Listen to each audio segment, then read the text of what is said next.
ஓம் காளிகாயே வித்மஹே மசானவாசின்யே தீமஹி தன்னோ கோர பிரச்சோதயாத்.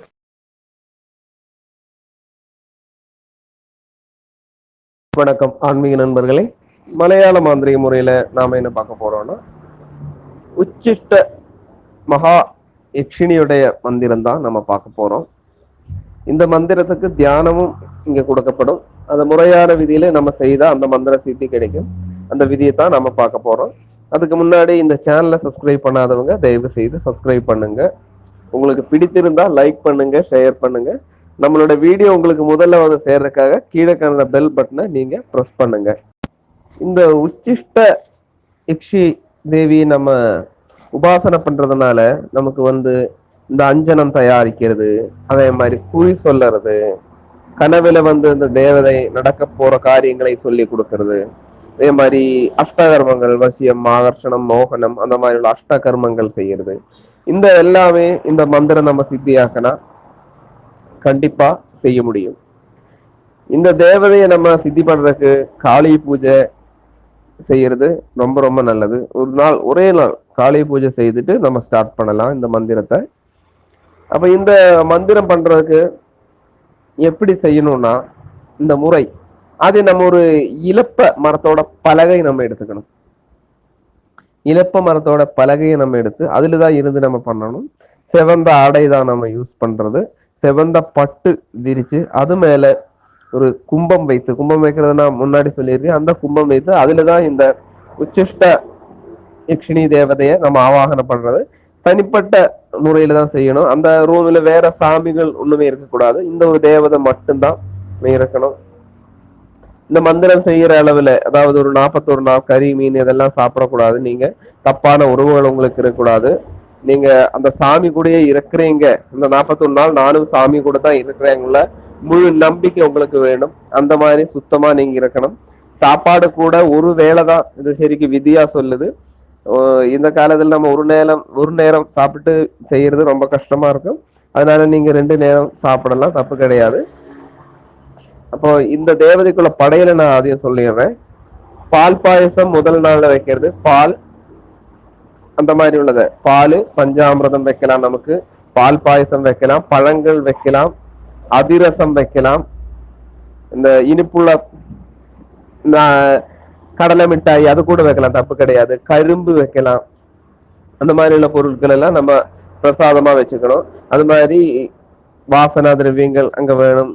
தூப தீபங்கள் இதெல்லாமே அமைக்கப்பட்டதா இருக்கணும் நம்மளுடைய பூஜாரை. அப்ப நம்ம வந்து இந்த மந்திரத்தை வந்து ஒரு வெள்ளிக்கிழமையில நம்ம ஸ்டார்ட் பண்ணலாம். இந்த மந்திரம் நம்ம ஒரு நாளைக்கு 336 தடவை வச்சு நம்ம சொல்லி வர்றது. அத 41 நாளைக்கு நீங்க இந்த 336 தடவை நீங்க சொல்லி வர்றது. அது கழிஞ்சு நீங்க இந்த மந்திரத்தை ஒரு 108 முறை நீங்க சொல்லி வர்றது. அப்போ இந்த ஒரு வெள்ளிக்கிழமை, அதாவது இந்த 336 கழிஞ்சு 108 நம்ம கண்டினியூ சொல்லணும். அடுத்த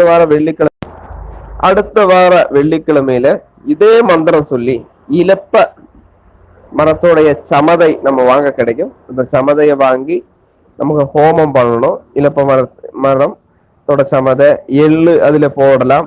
அதே மாதிரி பால் பாயசம் ஹோமிக்கலாம். சரிங்களா? அப்ப எந்த ஹோமம் நீங்க கண்டிப்பா நடத்திருக்கணும். கண்டிப்பா நடத்தினா உங்களுக்கு சீக்கிரமா, அதாவது ஒரு மந்திரத்தோட மூல மந்திரத்தோட அவ்வளவு மூல மந்திரம், எத்தனை மூல மந்திரம் அதுல பீஜாட்சரம், மூல மந்திரம் இல்ல, மூல மந்திரத்துல வர பீஜாட்சரத்தோடைய அந்த ஓரோ பீஜாட்சரத்துக்கும் ஓரோ 1000 தடவை வச்சுதான் ஹோமம் சொல்லுது. அப்ப நீங்க வந்து ஒரு 3 தடவை ஹோமம் பண்ணாலே போதும். 3 வெள்ளிக்கிழமை நீங்க ஹோமம் பண்ணாலே போதும். ஒரு வெள்ளிக்கிழமை பண்ண முடியலன்னாலும் அடுத்த வெள்ளிக்கிழமை பண்ணுங்க. அதுவரை இந்த 108ங்கிறத நீங்க ஃபாலோ பண்ணுவாங்க. கண்டிப்பா உங்களுக்கு மாற்றங்கள் கிடைக்கும். நம்ம ஒரு 10 நாள் செய்யும்பளுக்குமே நமக்கு இந்த கனவுல வரணும் வாடுறது, அதே மாதிரி நமக்கு தெரிந்த பிடித்த ஆளுக கனவுல வர, அந்த மாதிரி ஒருபாடு ரகசியங்கள் எல்லாம் நடக்கும். இதெல்லாம் நீங்க யாருக்கிட்டையும் நீங்க சொல்ல வேண்டாம். உங்களுடைய குருமார்களா யாராவது இருந்தா அவங்க சொல்லலாம், கேட்கலாம். அது உண்மையானவங்கிட்ட. ஏன் அப்படி சொல்றேன்னா, சிலவங்க வந்து இந்த மந்திரம் செய்வாங்க இல்லையா, மந்திரம் செய்து உண்மையா நல்ல ரீதியில சித்தி வருதுன்னு குருமார்கிட்ட சொல்லியாச்சுன்னா உண்மையான குருன்னா சந்தோஷிப்பாங்க. ஏன்னா ஒரு சிஷ்யம் வளர்றதுல பெருமை அடையறதுதான் குரு. ஆனா சில குருக்கன்மார் என்ன சொல்றாங்கன்னா அதை தடை போட்டுருவாங்க. ஏன்னா நமக்கு கிடைக்காத மந்திர சித்தி சிக்ஷனுக்கு கிடைக்கன்னு சொல்ற தடை போடுற ஆளுகளும் இருக்காங்க. புரியுதுங்களா? அப்போ அந்த உண்மையான குருமார்க்கங்கள்ட்ட தான் நீங்க இதை சொல்லணும். அப்ப இதுக்காக உள்ள மந்திரம் தியானம் நம்ம சொல்றோம். தியானம் எப்பொழுதுமே 9 முறை நீங்க சொல்லுங்க. அந்த தியானம் நீங்க சொல்லும் போது அந்த தேவதையை உங்களோட மனசுல வருது. அந்த தேவதைக்கு தான் நம்ம மூல மந்திரத்தால உயிர் கொடுக்குறோங்கிற எண்ணம் உங்களுக்கு வேணும். கண்டிப்பா நீங்க இத ஜெபம் பண்ணி வாங்க. நம்ம கிழக்கு திசை பார்த்து இருக்கிற மாதிரி பண்ணுங்க. கும்பம் நம்ம முன்னாடி வைங்க. அதாவது ஒரு செம்பு, அதுல தண்ணி, 4 பாமரப்பட்டி போடுறது, மாவிலை 5 மாவிலை போடுறது, அது மேல ஒரு தேங்காய் வச்சு அந்த கும்பத்தை கொஞ்சம் பச்சரிசி மேல இலை போட்டு அதுல பச்சரிசி போட்டு அது மேலதான் வச்சு பூஜை பண்ணணும். அதைய கும்பத்தோட வேலையை நான் முதல்ல சொல்லி இருக்கேன். அதை போட்டு நீங்க செஞ்சு வாங்க. கண்டிப்பா உங்களுக்கு வெற்றி கிடைக்கும். இந்த மந்திரமும் தியானமும் நான் எழுத்து வடிவிலேயே கொடுக்குறேன். நிறைய பேர் எழுத்து வடிவில் வேணுங்கிறாங்க. அப்ப எழுத்து வடிவிலேயே கொடுக்குறேன். கண்டிப்பா நீங்க பார்த்துட்டு உங்களுக்கு ஏதாவது சந்தேகம் இருந்தா நீங்க இந்த வாட்ஸ்அப் நம்பருக்கு வாட்ஸ்அப் மெசேஜ் நீங்க பண்ணலாம்.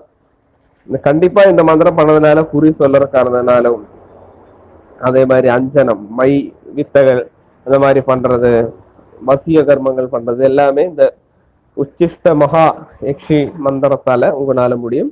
கண்டிப்பா நம்பிக்கையோட இதை செய்யுங்க. ரொம்ப நல்லது.